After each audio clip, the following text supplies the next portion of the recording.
আজকের কবিতা রবীন্দ্রনাথের সফলতা নৈবেদ্য কাব্যগ্রন্থ থেকে নেওয়া।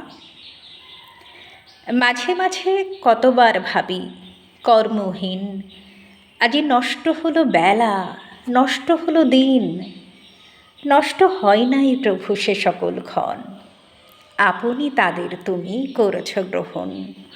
ওগো অন্তর্যামী দেব, অন্তরে অন্তরে গোপনে প্রচ্ছন্ন রহি, কোন অবসরে বীজেরে অঙ্কুর রূপে তুলেছ জাগায়ে, মুকুলে প্রস্ফুট বর্ণে দিয়েছ রাঙায়ে, ফুলেরে করেছ ফল রসে সুমধুর, বীজে পরিণত গর্ভ।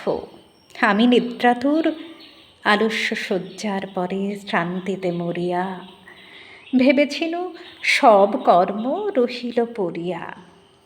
প্রভাতে জাগিয়া উঠি মেলিনু নয়ন, দেখিনু ভরিয়া আছে আমার কানন।